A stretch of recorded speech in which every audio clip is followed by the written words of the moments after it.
Olá, muito boa noite, sejam bem-vindos a mais um Atapapo. Lembrando a todos que essas lives depois elas ficam também no YouTube. Nós não conseguimos passar ao mesmo tempo, né, ao vivo no YouTube e no Facebook ainda, né, mas vocês podem assistir também no YouTube depois, né?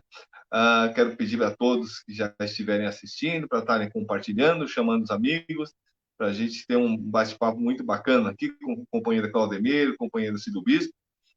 Mas antes, vamos passar aqui os dados da situação atual do Covid-19 no Brasil e no mundo.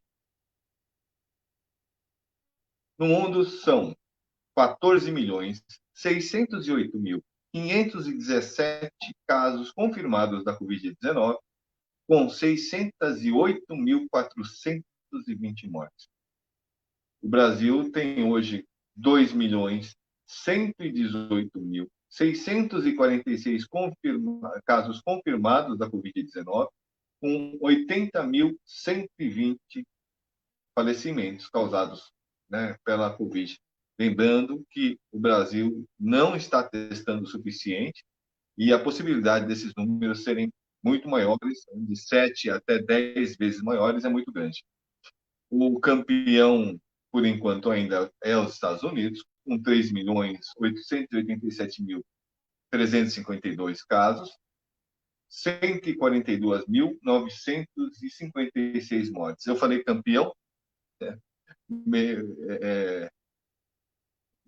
Fazendo aqui uma paródia, né, ali do Felipe Neto, né, quando ele fala dos estadunidenses ali que eles não são mais os campeões, pelo menos não em relação a ter o pior presidente, né, no combate aí nessa crise da Covid-19. Mas eu estou vendo que o povo está chegando aqui. Muito boa noite a você que está chegando. Peço para você estar compartilhando a live com os amigos e fazendo aí os seus comentários. Vamos chamar aqui nosso companheiro Claudemir, Cido Bispo, para que eles possam fazer aí as saudações deles. Começando pelo companheiro Claudemir. Companheiro Claudemir. Boa noite, reverendo. Boa noite, camarada Cido. Mais um dia estamos aqui, graças a Deus, nessa luta. Mais um dia que nós viemos aqui bater um papo sobre a situação do campo brasileiro. E hoje nós temos um convidado especial, um amigo, companheiro de luta, Cido, Aparecido Bispo, o Cido, né? E a gente vai bater um papo hoje sobre essa relação da cana, da usina com a agricultura familiar. E aí nós vamos, no decorrer dessa uma hora aí, tentar traçar algumas probleminhas que a gente tem enfrentado e tem discutido aqui já com outras lives sobre pulverização, sobre banco de semente e tudo mais. Então, Cido, seja muito bem-vindo. Estamos aqui hoje para bater esse papo, meu irmão. Boa noite, Claudemir, companheiro de luta, né? Já de bons tempos, né, Claudemir?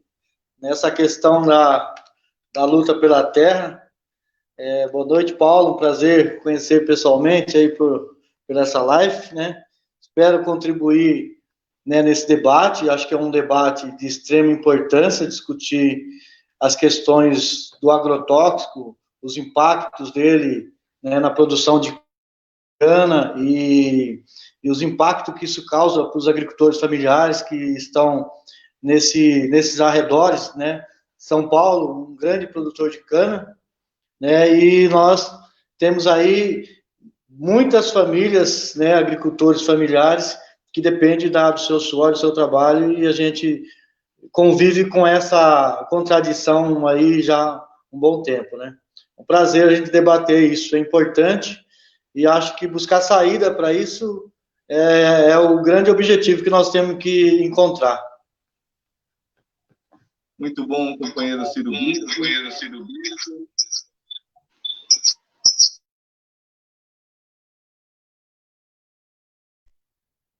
Travou o reverendo, foi? Acho que o reverendo travou. Eu travei, né? Só sua imagem, agora voltou ao normal. Então tá. Só fazer um comentário, porque não é o assunto principal da live hoje, né? Mas a questão do Fundeb, né, a questão do Fundeb, que é uma questão essencial para a educação no Brasil, né, que é o fundo aí para a questão do ensino básico, que, infelizmente, né, o Fundeb vai vencer justamente no meio do governo Bolsonaro, ou seja, na pior situação possível. E agora esse governo quer simplesmente retirar fundos verba do Fundeb, ou seja, agora tem que se reeditar, né? Seria uma nova edição do Fundeb, e agora quer estar retirando isso para, entre aspas, né, funcionar aí, ser usado como fundo social aí para o Renda Brasil, ou seja lá qual é o nome que eles estão querendo dar, para essa maquiagem de projetos tão importantes que já existem e estão querendo ser piorados, né, remaquiar, lançar novamente, piorados, para simplesmente com intenções eleitoreiras aí, né? Porque assim, o auxílio emergencial que está sendo dado de forma extremamente precária e errada, né, e errática, né, não é iniciativa desse governo, foi iniciativa do Congresso Nacional, dos partidos de esquerda, e com aliança com os partidos foi aprovado por quase unanimidade, e agora nós temos que estar lutando aí pela continuação do Fundeb. E quando se fala aí na questão dos agrotóxicos, né, isso é uma questão muito importante para a agricultura familiar, para os assentamentos e para todo o povo, porque 70% da alimentação vem da agricultura familiar, vem dos assentamentos. Agora, se eu passo para o Aldemir, que está iniciando aí o tema. Reverendo, mas realmente não dá para a gente iniciar o debate sem falar desse desgoverno, né? Eles querem pegar o Fundeb para que o Fundeb tenha uma função social. Estão querendo colocar um fundo social dentro do Fundeb, com recursos do Fundeb. Então, ou seja, este governo, ele tem uma perseguição com a educação, né? Mas também, o que a gente vai falar? A reunião de 22 de abril deu para ver qual é o linguajar deste governo. Então, educação para eles não serve. Então, eles perseguem, nós estamos no 4º ministro da Educação, nós não temos ministro da Saúde no meio de uma pandemia dessa, nós não temos ministro da Saúde, e esse governo, eu nem vou chamar de palhaço, porque seria um desrespeito aos artistas circenses, seria um desrespeito, porque ir para frente do Palácio do Planalto, com caixinha de cloroquina, para cristão batendo palma, pelo amor de Deus, quando todas as entidades nacionais e internacionais estão dizendo da ineficácia disso aí. É um absurdo esse governo. Mas deixa que o Cido também falar. Cido, eu queria que você, nesse início do nosso bate-papo, nem todo mundo aqui te conhece, né? Mas que você pudesse passar um pouco do histórico seu e da entidade que você representa, que você é secretário de formação. Eu te conheço já desde a época do C, depois da FeiraESP. Então, você pode um pouco do histórico, qual o trabalho da FeiraESP, o papel da FeiraESP aqui no estado de São Paulo.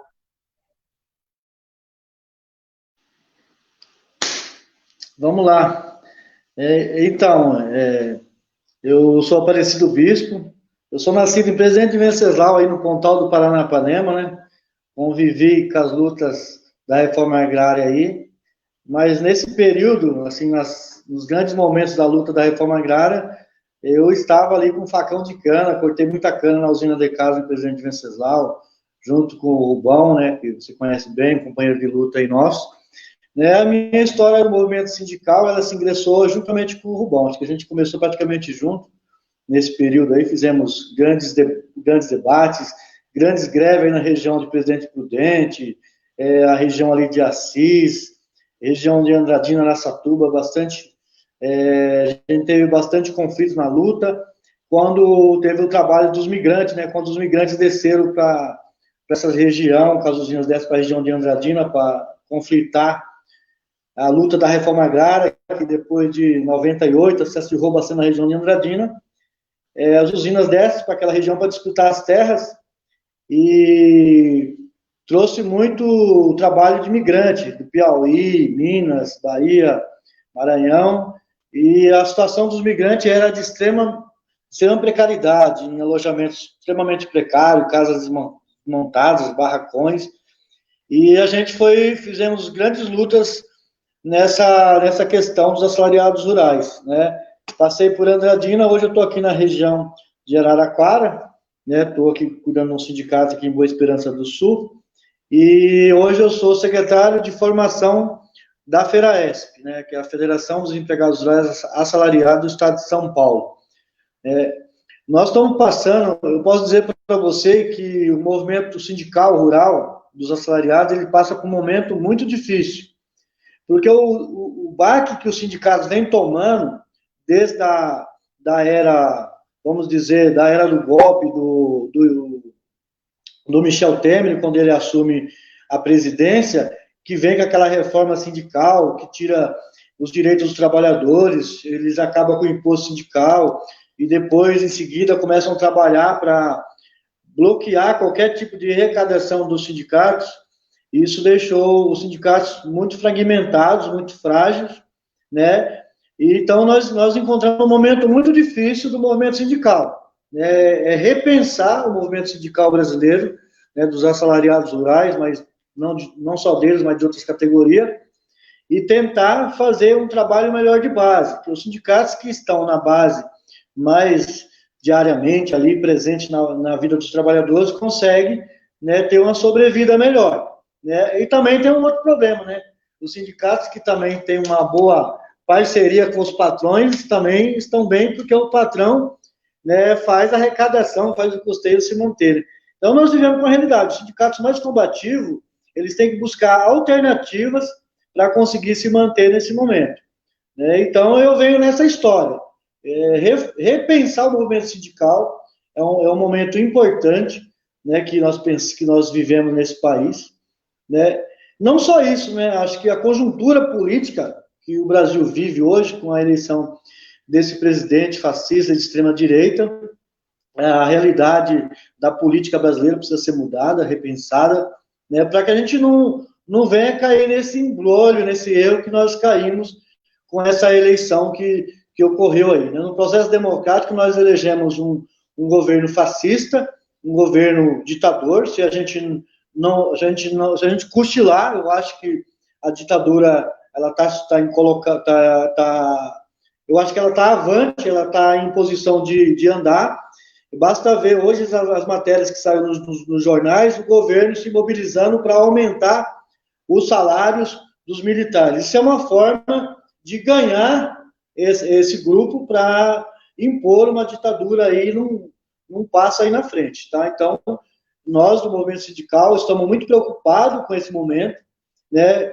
A gente tenta, a cada momento a gente faz o debate, às vezes reúne na federação e tentamos discutir as conjunturas e a gente surpreende com fatos com fatos novos que vai aparecendo. Aí a gente não tem fôlego para falar assim, vamos fazer isso, porque isso já é um atraso conforme que o governo movimenta lá em Brasília. Então, estamos vivendo um momento delicadíssimo. Eu acho que as questões de direitos trabalhistas, ela está passando por um processo muito precário, né? Basta a gente ver aí as medidas que tem aí que o governo tenta colocar. Então, é isso, é muita luta para o futuro. Eu acho que é só luta para nós mudarmos. Ô Cido, a gente vê que, principalmente a partir do golpe de 2016, tudo que a tal ponte para o futuro que o Michel Temer falava, né, que congelou investimento em infraestrutura no país por 20 anos, investimento na educação, na saúde e tudo mais, e de lá para cá a gente só vê medidas tirando o direito dos trabalhadores, perseguição aos trabalhadores, perseguição às entidades classistas, aos sindicatos e tudo mais. E a partir desse desgoverno translocado do Coiso, do Bozo aí, a gente vê tudo aquilo que o latifúndio sempre quis, saindo, sendo aprovado, vendendo, saindo à torta e direito. E aí a gente sempre ouve nas regiões, principalmente no estado de São Paulo, o estado de São Paulo, por qualquer canto que a gente ande, é plantação de cana para tudo quanto é canto. Mas a gente sempre está ouvindo que a usina faliu, que a usina vai fechar, e a usina nunca fecha, diz que foi vendida para outro. Qual é a real situação das usinas hoje no estado de São Paulo? As usinas do estado de São Paulo estão quebradas com esse governo tudo, do jeito que está, ou é mais uma falácia? E as usinas, como é que tem dívidas com o INSS? Boa pergunta essa, Claudemir. Boa pergunta. As usinas têm dívidas enormes com o INSS, dívidas grandiosas, bilionárias mesmo, essas usinas vendem, elas têm.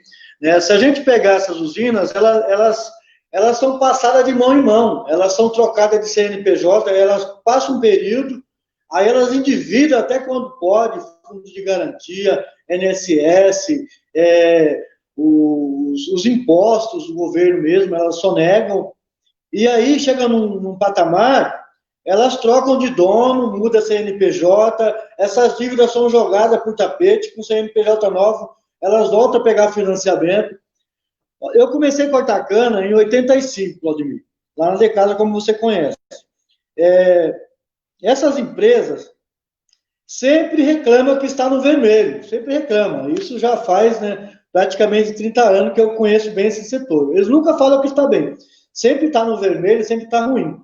Mas a situação vai passando, e a gente vai vendo que eles vão mudando de nome e continua. O que existe hoje, de fato, no Brasil, nas usinas de São Paulo, eu posso dizer que é uma transgenialização das terras. Você tem grupos estrangeiros comprando todas essas usinas, pegando em dívida, fazendo negócio, assumindo essas empresas todas e assumindo essas terras. Se a gente pegar hoje a Cosan, ela tem em torno de 25 usinas direto. Né? Se a gente pegar a LDC Comod, a Luiz Dreyfus, tem usinas, tem acho que 7, 8 usinas.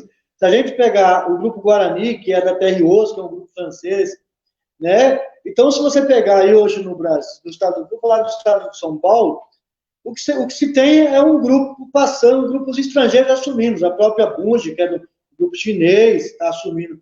Aí, então, hoje tem poucas usinas que são de empresários brasileiros. Talvez 30% delas seria de empresário brasileiro. A grande maioria hoje já estão na mão de empresários estrangeiros. Então, nós podemos dizer que esse grupo já estrangerizou, já não é mais brasileiro que manda nesse setor, não. Então, o que se tem é isso. Crises que são criadas, mas, na verdade, para sonegar os impostos e o INSS dos trabalhadores. Essa é a realidade. Então, ou seja, né, mais uma vez o trabalhador pagando a conta do latifúndio, pagando a conta do grande empresário. E você nos traz agora também um dado absurdo, né? Nós temos 70% das terras que estão com as usinas de cana estão na mão do capital internacional, né? Ou seja, qual o compromisso que essas empresas realmente têm com a classe trabalhadora? Qual o compromisso que essas pessoas têm com a agricultura familiar que seca as grandes plantações de cana? Então, nós estamos vivendo um momento, e agora, mais ainda, essa liberação de veneno. Como é que vocês têm enfrentado essa questão, esse debate no interior da Feira ESP? Que vocês, sei que tem assentamentos que vocês montaram, que a Feira ESP montou, vocês têm acompanhado muito. Como vocês têm enfrentado, como é que vocês têm debatido essa questão do veneno, né? Porque essa liberação exorbitante feita por este governo, e a gente sabe que isso tem impactado na produção, na agricultura familiar como um todo e da pequena agricultura. E aí eu queria, como é que vocês estão enfrentando essa questão? Qual é o debate que está sendo feito com as famílias no sentido dessas pulverizações?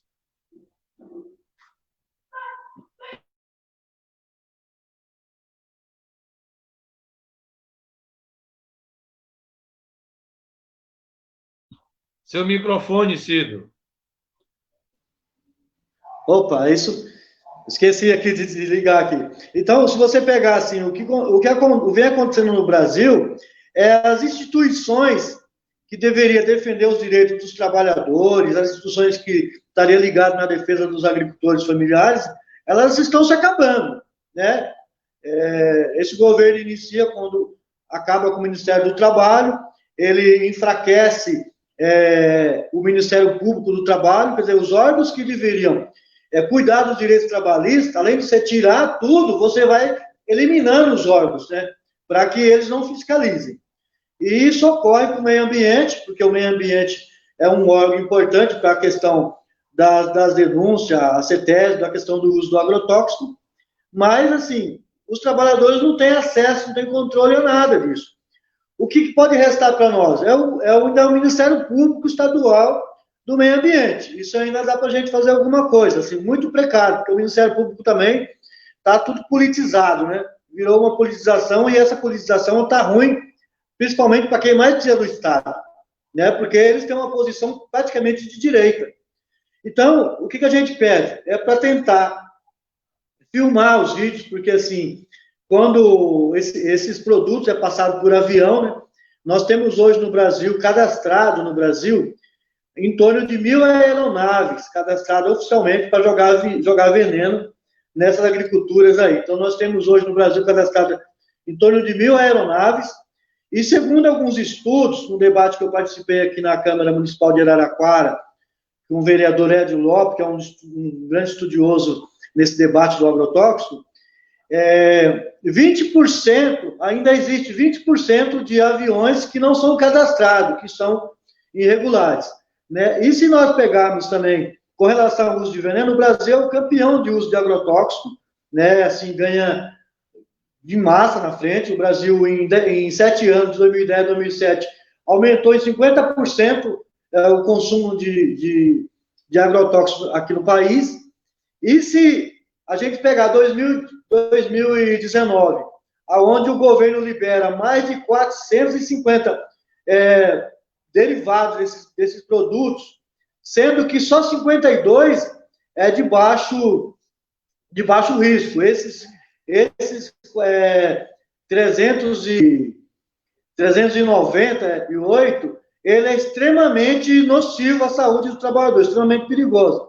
Então, se a gente vê isso, um avanço que teve em 10 anos, até 2017, e se a gente pegar esses 2 anos, assim, que não tem nenhum estudo ainda mais detalhado de quanto se usou, eu aposto que isso já aumentou uns 20% do que nós tínhamos usado em 2017. Então, o uso de agrotóxicos está sendo, assim, uma enxurrada, né? E ainda tem alguns estudos que já apontam que 24% de veneno entra pelo Paraguai como clandestino.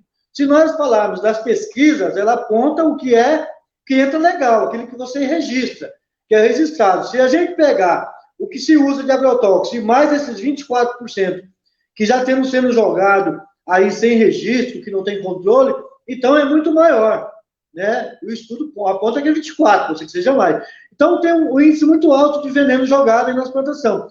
E os agricultores familiares que estão em torno desses canaviais, eles não conseguem produzir. Então, a maioria de agricultores aí não consegue produzir porque esses venenos jogados de avião é levado, né, ao ar, atrapalha a sua produção, além de contaminar o solo e além de contaminar os lençóis freáticos. Então, nós estamos vivendo um processo muito perigoso, né, que hoje o mundo está pedindo alimentos saudáveis, e os agricultores que estão lutando, porque não é fácil você mudar um hábito para o outro, e quando você consegue fazer essa transição de sair do uso do agrotóxico para produzir alimentos saudáveis, você depara com um problema que é dos pesticidas jogados de avião. Então, para nós, isso é uma grande batalha, né? Nós temos discutido isso, né? O que talvez vai pegar, assim, os grandes elementos que nós vamos ter para o futuro é um pouco o que a gente está passando na Amazônia. Os órgãos internacionais, denunciar esses órgãos internacionais para a gente conseguir apoio, para conseguir impedir um pouco esse uso de agrotóxicos, porque, né, temos debatido com alguns parceiros na Alemanha, França, para discutir essa questão. Porque dentro do Brasil, nós estamos ficando a cada dia mais sem ter com quem denunciar, sem ter com quem a gente conversar, para que os agricultores possam trabalhar dignamente, produzir seu produto, né, e ganhar o dinheiro, ganhar a sua vida, sustentar a sua família. Fazer só um comentário aqui, mas antes do comentário, eu queria estar saudando o pessoal aqui, que o pessoal foi chegando e não teve tempo, né? quem primeiro mandou um recado, Sibeli Marreta, que se não me engano é promissão, né, Claudemir? Elivaldo, boas noites, Elivaldo.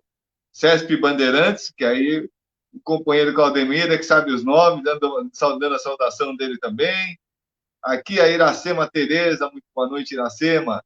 João Alexandre, a Elaine Rodrigues e a nossa companheira de Jani lá do Alagoas também. Muito boa noite a todos. Sejam muito bem-vindos e a gente pede dê um like agora na live, né? Manda os nossos coraçãozinhos. A gente gosta de receber coraçãozinho também, né? Enquanto a gente está aqui no Facebook, dá para mandar os coraçõezinhos. Compartilhe com os amigos, chamem eles para a live. Estamos chegando ainda, faltam mais 5 minutos para chegar na metade da live. Então tem bastante conversa pela frente. E uma coisa parece que foge do assunto, mas não foge, né? Por exemplo, agora está se falando aí na reforma tributária, que é muito importante. É necessário fazer a reforma tributária, tributar os mais ricos, o grande capital, tributar dividendos, que quem recebe dividendo não paga nenhum tostão de juros de imposto, tributar as grandes heranças, as grandes fortunas. Aí agora a questão do CPMF, né, o retorno ou não da CPMF, que o Maia não quer retornar de jeito nenhum. Enfim, o Guedes quer o quê? Colocar a conta em cima do povo com o imposto do pecado, então sobrecarregar açúcar, sobrecarregar uma série de itens aí importantes na alimentação de todos, né? Mas não quer tributar aí os ricos, né? Que é da onde deveria ser feito. E deve-se tributar realmente as grandes fortunas, né? Milionários, bilionários, por exemplo, da Europa, já dizendo, olha, cobrem mais de nós. Isso é importante que se faça. É importante que haja tributação, não porque o governo precisa de dinheiro, que o governo não precisa de dinheiro. A moeda brasileira, ela é soberana. Quem emite moeda é o governo. A questão da tributação é um controle para enxugar a base monetária, né? Só que a redistribuição de renda sem produção não adianta. Se houver renda, mas não houver produção, ou seja, não houver produção de alimento, por exemplo, que é a primeira coisa essencial, não adianta, porque nós vamos ter hiperinflação e o povo continua sem alimento do mesmo jeito. Então, essa questão alimentar é importante para o produtor, mas é importante para toda a população, todos. Quem produz 70% do alimento que está na nossa mesa é o pequeno produtor, não é a grande agroindústria, que ela não produz nada de alimento. O milho produzido pela grande agroindústria é para ração, a soja. Tudo isso é commodity. Não vai para a tua mesa, não vai para a minha mesa. Então, é muito importante que toda a população apoie, né, o pequeno produtor, a agricultura familiar, os assentados, porque senão vai faltar comida na mesa de todos. Retomo agora para o Claudemir fazer aí a comentário. Reverendo, antes de entrar provavelmente na fala do Cido, ouvindo a sua fala sobre a questão da reforma tributária, a grande verdade é o seguinte: esse governo ele não vai tributar as grandes fortunas, ele não vai tributar o capital que financia eles nas campanhas eleitorais. Por isso que o Maia não quer, porque o Maia, como todo mundo fala, é o queridinho do mercado, ou seja, é financiado pelo capital. Então, ele não vai querer que o capital pague as contas, porque esse governo ele só tira do lombo do trabalhador. Ele não tira de outro lugar. Ele só tira do lombo do trabalhador. O auxílio emergencial, que foi votado agora para ficar até dezembro, não passou na Câmara. E quais foram os partidos que votaram 100% dos seus deputados, votaram 100% para que o auxílio emergencial fosse até dezembro? PT, PCdoB e PSOL. Esses seus deputados votaram 100% para que o auxílio emergencial fosse até dezembro. O PDT rachou, uns votou a favor, outros votaram contra. Os demais partidos, PSDB, DEM, PTB, esses P da vida aí, MDB, todos votaram contra o auxílio emergencial. Todos votaram contra que o auxílio emergencial se permanecesse até dezembro. Sabe? É um absurdo esses caras. E aí nós estamos falando já na casa de 15 milhões de desempregados. quantas pequenas empresas irão fechar nesse país, e esse governo sequer facilitou para as pequenas empresas poderem abrir um crédito para poder salvar, para garantir emprego, porque a gente sabe, e o Cido pode falar bem isso aí, que o emprego nesse país está nas micros e pequenas empresas. Essas empregam muito, você entendeu? E aí esse governo não faz nada para ajudar, não faz nada para salvar o emprego, e aí faz discurso, e aí vem com discurso de que o isolamento social vai quebrar o Brasil. Não. O que está quebrando, o que quebrou o Brasil foi o golpe de 2016, são esses irresponsáveis que não têm coragem de enfrentar o capital, não vão criar imposto para taxar as grandes fortunas. Eles querem copiar os Estados Unidos em tudo, mas os Estados Unidos taxam as grandes fortunas, taxam as heranças, e por que eles não fazem o mesmo? Porque não faz. E aí, além desse, tem um governo que teve coragem de enfrentar isso. Porque se nós não mudarmos a metodologia da política brasileira, nós vamos ficar refém do capital. E esses políticos nossos, gastando rios de dinheiro em campanhas eleitorais caríssimas, depois que lá entra, tem que pagar a conta para o burguês que financiou ele. Tem que pagar a conta para o usineiro, que aí permite que o usineiro não pague INSS, não pague nenhum tipo de imposto, que aí quando vê que o negócio apertou, troca o CNPJ da usina, põe outro membro da família como dono, e assim vai. E aí o governo finge que isso não acontece, porque finge que não acontece. Aí pergunta, de onde o governo vai tirar dinheiro? Cobra dos bancos. Vamos ver quantos bancos devem ao INSS. Vamos ver quantos grandes latifundiários devem ao INSS, quantas usinas devem. Simples assim. Veja a dívida da Friboi, é quase R$ 1 bilhão só com o INSS. E a gente fica discutindo de onde tirar dinheiro. É muito fácil. Cobra quem deve ao governo. Simples assim. Não vai pagar, não tem como pagar? Tem. Faz igual o Evo Morales fez quando assumiu a Bolívia. O Estado quebrado, o povo sofrendo, foi lá e estatizou tudo. E salvou a Bolívia da situação que passava. Cadê a coragem? Falta essa coragem política de fazer. E sabe por que não fazem? Porque estão refém. São vassalos do capital brasileiro. Por isso é que não fazem. E o Cido nos traz aí as informações. Pois não, reverendo? Eles não fazem pura e simplesmente porque quem está no poder é justamente essa turma, é o capital financeiro, são os interesses internacionais, mas, na verdade, eu pedi para falar porque eu não podia deixar de notar aqui, mandar um beijo para a Iracema, diz que a Iracema, olha só, olha o tamanho da Iracema, filha da Djanir, e diz que fica perguntando quando vai ter live. Olha, é muito, muito bom saber disso. E nós vamos manter, na medida de todas as formas possíveis, né? Vamos procurar manter as nossas lives aqui. Já vou avisando que amanhã, infelizmente, por problemas aí de agenda, não vamos conseguir fazer a live com o Dr. Rodolfo, que vai para sexta-feira, mas na quarta-feira estamos de volta com um tema muito importante, que é o Julho Amarelo, né? Em relação ao combate aí Oh, meu Deus, agora fugiu. Eu estava pensando nisso até agora e fugiu. Como é que chama mesmo aquele problema? Hepatite. Desculpa. Combate à hepatite, tá bom? Mas era isso que eu queria estar notando aqui. E a Claudemir, e a Djanir, Claudemir, manda aqui uma questão, olha só. Aqui em São Sebastião, todo mundo vota no Arthur Lira, mas mesmo assim ele votou contra o auxílio emergencial.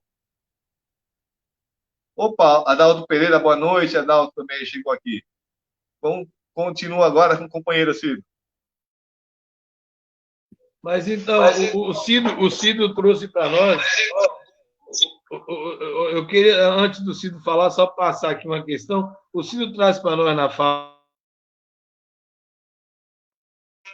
São dados impressionantes. Por exemplo, o governo destruiu as entidades públicas fiscalizadoras, acabou com o Ministério.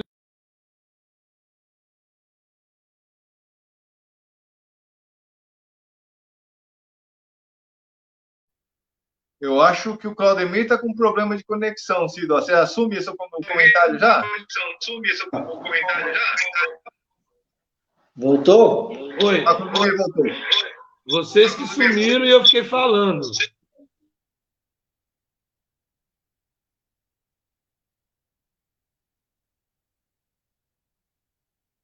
Travado ainda. Agora voltou normal. Voltou. Não, então, eu falava dessa questão, reverendo, do sucateamento do poder público, dos órgãos públicos que o Cido nos trouxe. É o fim do Ministério do Trabalho. Ministério do Meio Ambiente, um louco incendiário que toma conta, destruindo as matas, né? O que dizer do fogo do ano passado? Né? O que dizer do desmatamento desse ano, o maior da história no mês de junho? Né? Olha para você ver. Nós já tínhamos falado aqui das 330 empresas que administram, eu não me recordo agora, acho que é algo em torno de 3,7 bilhões de dólares, que mandou carta ao governo brasileiro dizendo de retirar investimento no país se continuasse o desmatamento que está no país. Então, você vê, como o Cido colocou, nós não temos a quem reclamar no país. Falar do INCRA, o Cido conhece o INCRA tão bem quanto eu. O que o INCRA está servindo hoje, Cido? Para que o INCRA está servindo hoje para a cultura familiar, para a reforma agrária? Você que conhece bem, você que tem experiência nisso, né? Aonde o assentado hoje está respaldado para encontrar informação, para encontrar assistência técnica, para encontrar profissionais para ajudá-lo a desenvolver o lote. Como é que você está vendo a situação hoje do INCRA? E aí eu sei que você vai comentar desse governo louco, nós estamos para te ouvir. Então, quando vocês falam da reforma tributária, assim, eu não me animo com esse governo em fazer reforma. Eu não me animo em nada. Porque, assim, eu lembro quando a Dilma estava de presidente na República, no primeiro mandato, eu estava na gestão, eu estava na direção da CUT, do meio ambiente, e o pessoal da CUT tinha me chamado para fazer um debate e pressionar o governo, o Congresso, para soltar aquela mudança do Código Penal, do Código Florestal. E eu falei, eu não vou pressionar o governo, eu não vou pressionar o Senado, porque na época o presidente do Senado era o Zé Sarney tinha engavetado aquele projeto de mudança do Código Florestal. E eu falei, eu não vou fazer isso. Eu não vou porque eu não confio nesses caras. Se eles mexerem, vai piorar. Então, assim, se nós pegarmos a reforma trabalhista, o que foi bom para nós? Nada. Só piorou a situação dos trabalhadores. Se nós pegarmos a reforma da Previdência, só piorou para os trabalhadores, né? E se nós pegarmos a reforma tributária que está aí, vai ser a mesma coisa. Eu não acredito nada nesse governo. Para mim, esse governo tem que cair. Ou se ficar sem mexer em nada. Porque o governo, quando trocou alguém no Ministério da Saúde, fez uma porcaria. Né? Um cara extremamente preconceituoso, racista, né? Pôs um negro para assumir lá os Zumbi dos Palmares. Vocês estão vendo o que estão dando, o que dá. Né? Então, assim, desse governo eu não espero nada. Então, se o governo falar, eu não vou fazer nada, para nós seria bem melhor do que ele fizer, porque ele fala, né, igual o decreto fez o decreto para proibir a queimada na Amazônia. Aí o cara fala na live dele que na Amazônia não pega fogo porque é úmido. Então ele está falando, pode tacar fogo, não pega mesmo, então para que fazer decreto? É só para enganar o pessoal que está pressionando ele. Então, desse governo eu não espero nada. Eu acho que o que nós temos que preparar é para a luta. Acho que os agricultores familiares é importante para esse país, muito importante. É eles que produzem alimento para o nosso povo, tá? 70%, como todo mundo sabe disso, isso não é escondido, isso já vem há um bom tempo que os agricultores assumiu essa condição, né?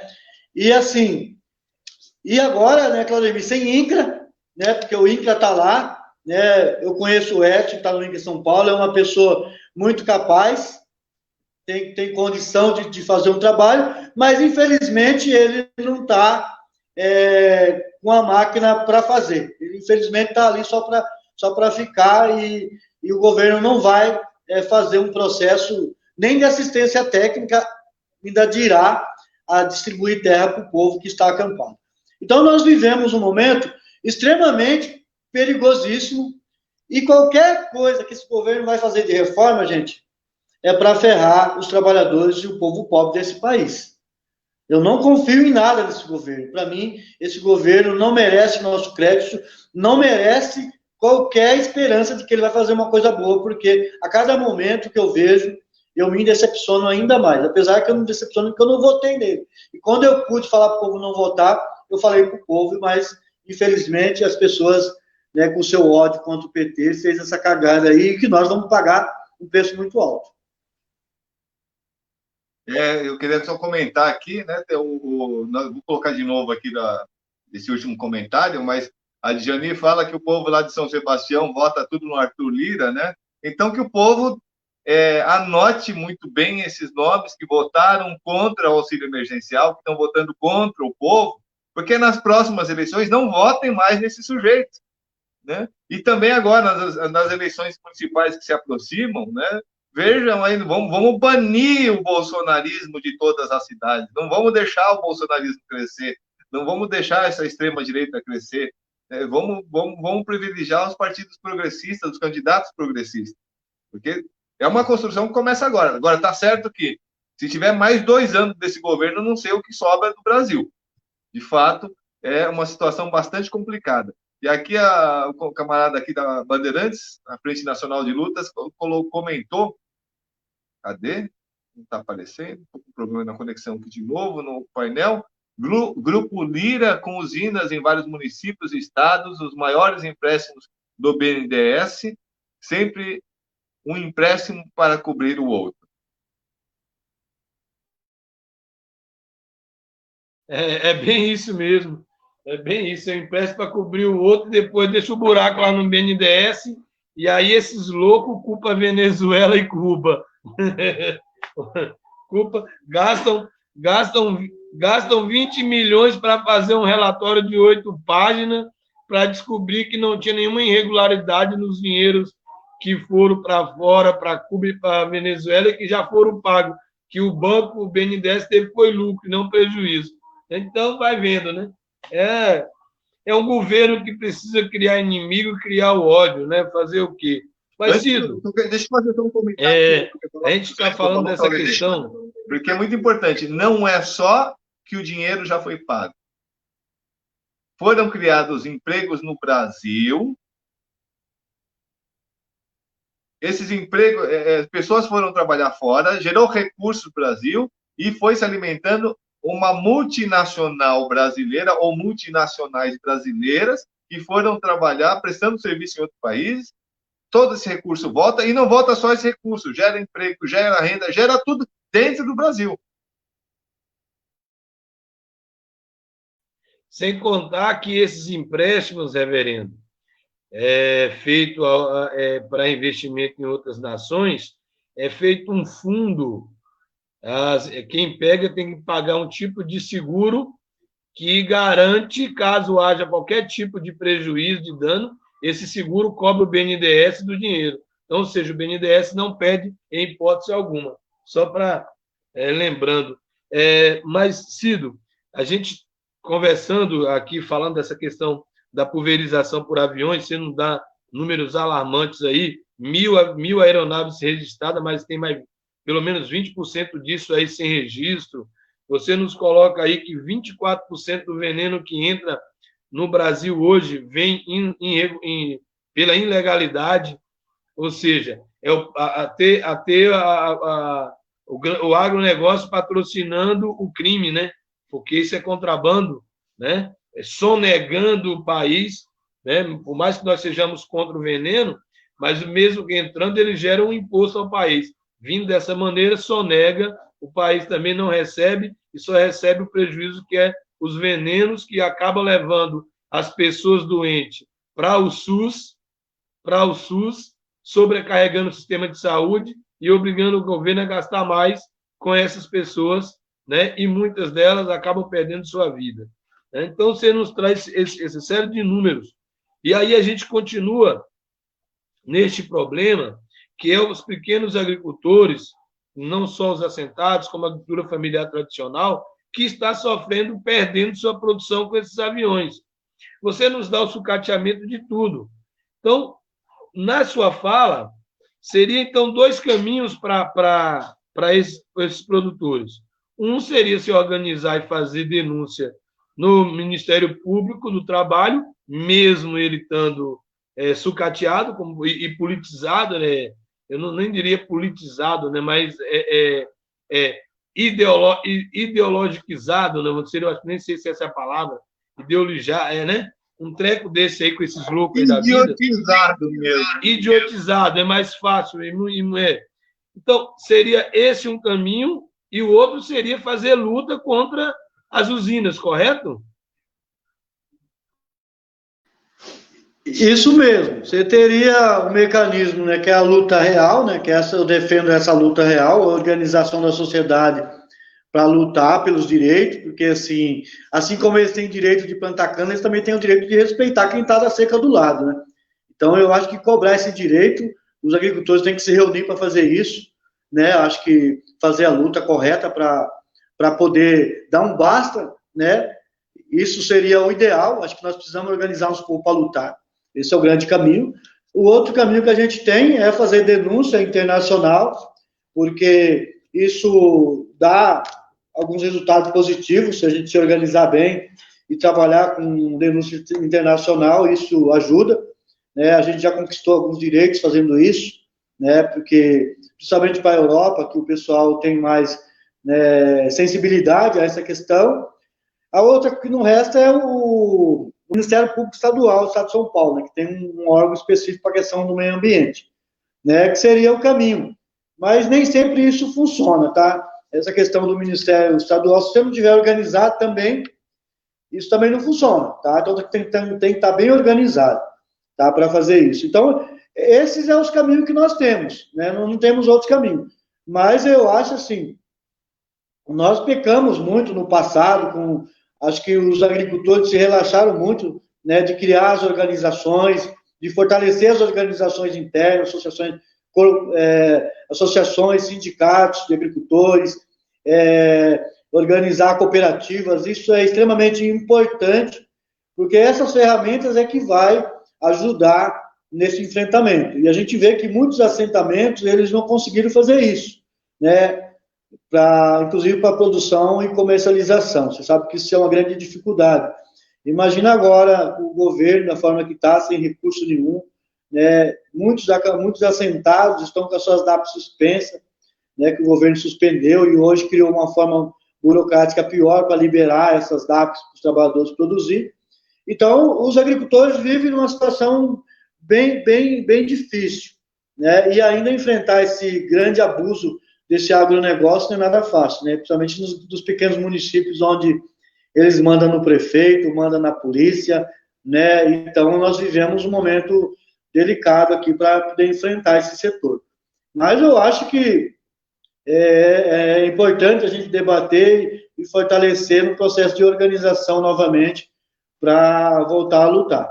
É isso que eu vejo como a grande importância. Acho que nos organizar, nos reunirmos e debater essa situação de fato e buscar saída na luta, né? E já fomos bons nisso, né? Tá um pouco difícil. Acho que as pancadas que nós levamos durante esses últimos 6, 7 anos aí deixou as organizações muito fragilizadas. Então, acho que essa foi uma dos grandes objetivos, né? Desde o golpe foi enfraquecer o movimento sindical, enfraquecer a luta dos camponeses, que vinham muito forte, muito pujante, e vinha dando um sinal para o país, aí, um projeto de país. Nós estávamos nessa linha. E realmente a gente volta, né, dá passos para trás nesse processo. Acho que nossa luta é voltar, né, voltar e tentar nos reunir e pensar assim, que caminho vamos seguir nesse momento, Vladimir? Porque, assim, sem isso, nós não vamos conseguir dar um destino e dar uma resposta para o que nós estamos passando agora. Enfrentar o agrotóxico da forma que está, enfrentar esse agronegócio com toda essa liberdade e autonomia que o governo deu para eles, inclusive financeiro, né? Vocês viram aí que o governo liberou para eles 230 bilhões, né, para a safra, né, 2020 e 2021. Um absurdo de dinheiro. Né? Aí os caras falam assim, somos líder, somos celeiros, somos não sei o quê. Com tanto dinheiro, dá aí 30 bilhões para a agricultura familiar, que nós vamos ver o Brasil acabar com a fome. Acho que esse é o desafio.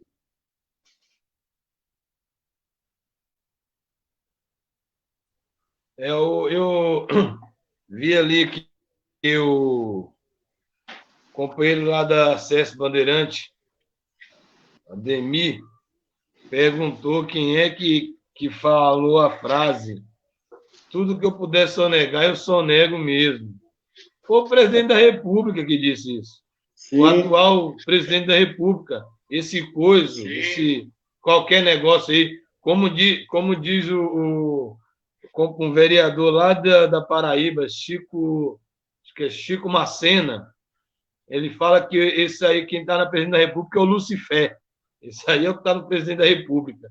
Então, ele que disse que tudo que ele puder sonegar, ele sonega. Mas, Cido, diante disso tudo, nós fizemos uma discussão uma outra vez aqui, você estava nos acompanhando pelo YouTube nesse dia, que nós estávamos discutindo a questão do banco de semente, né?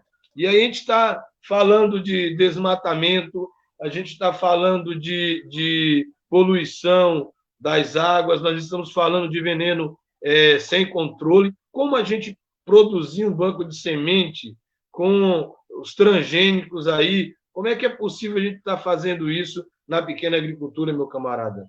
Nós estamos quase chegando ao final.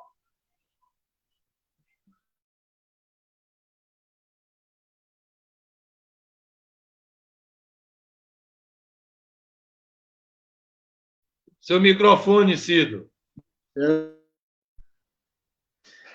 Então, Vladimir, é uma boa essa que você falou da questão das sementes, né?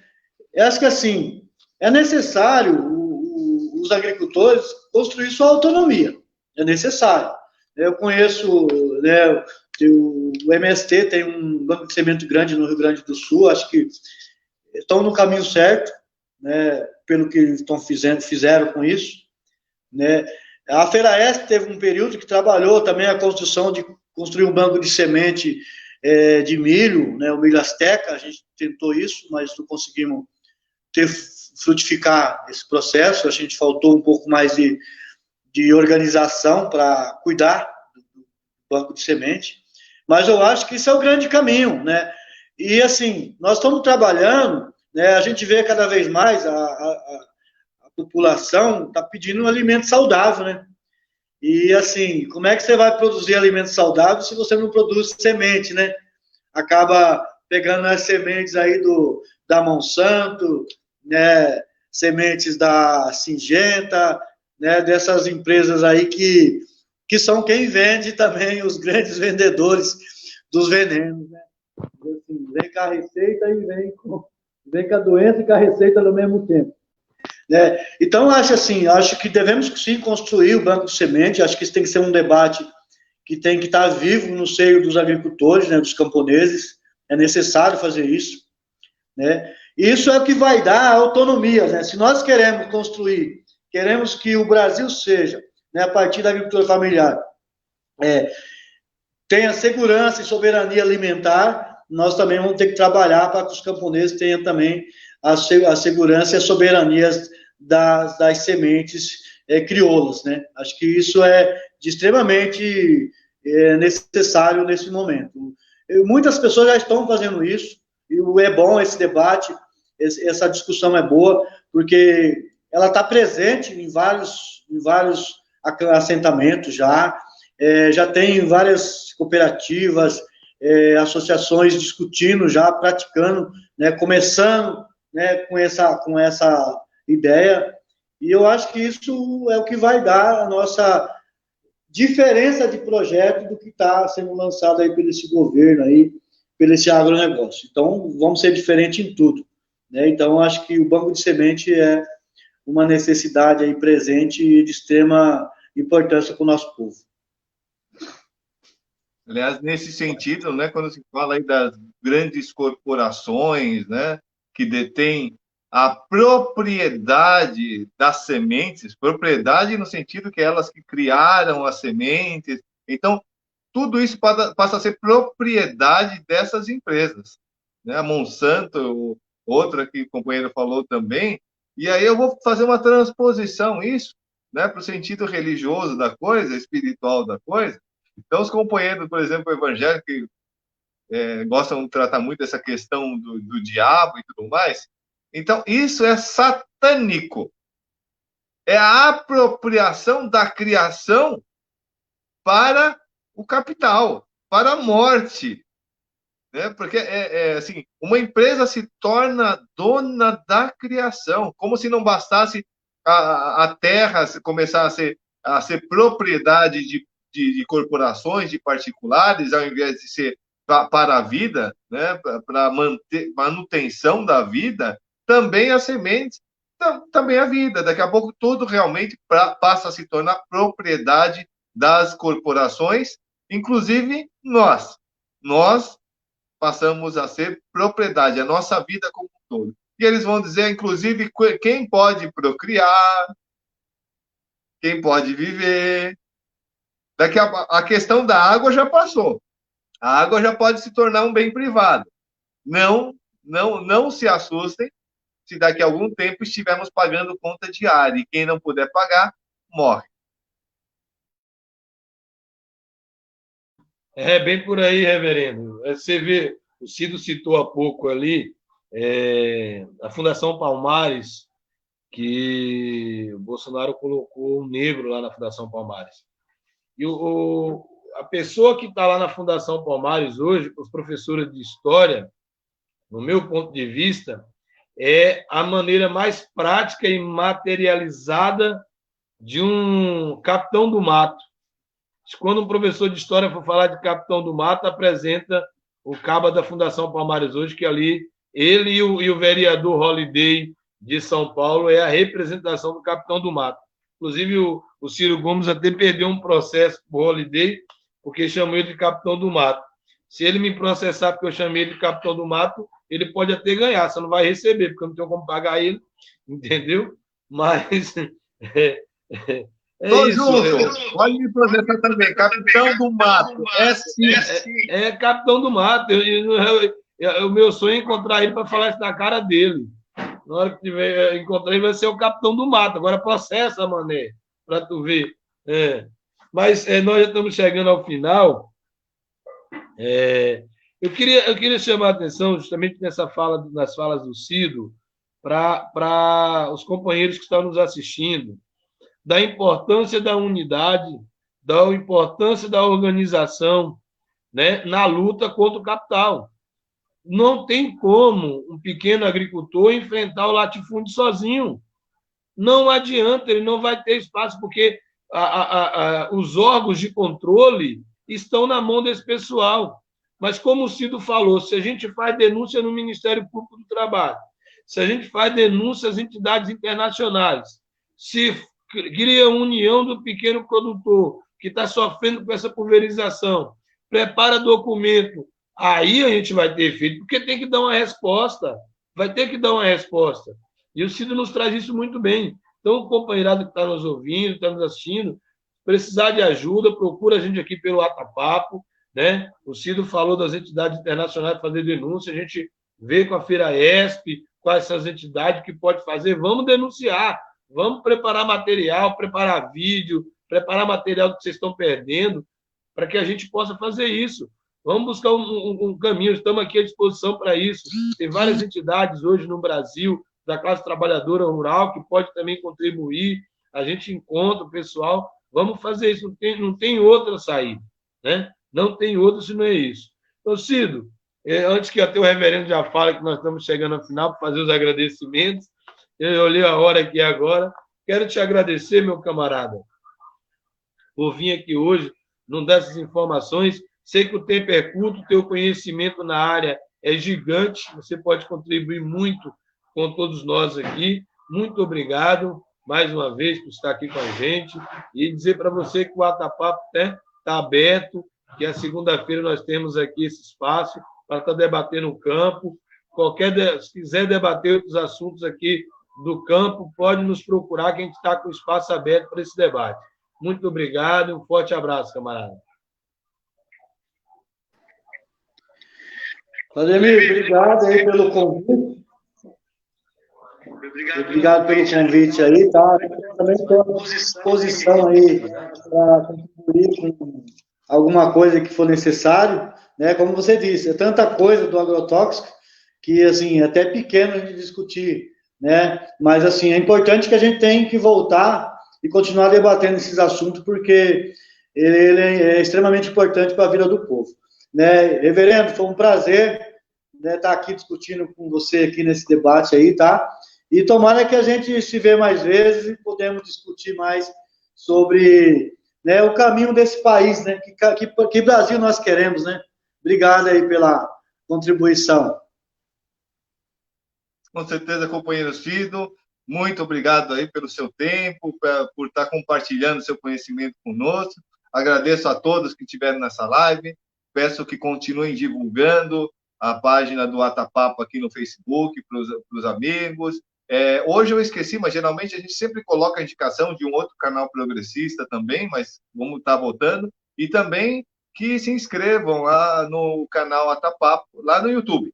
Né? No YouTube tem também todos os vídeos, fica mais fácil de achar, é mais organizado. Agradeço a todos. Lembrar que amanhã, né, infelizmente, a live de terça-feira, que é saúde em tempo de pandemia, nós não vamos poder estar fazendo na terça. Então, essa semana, a terça vai ser na sexta.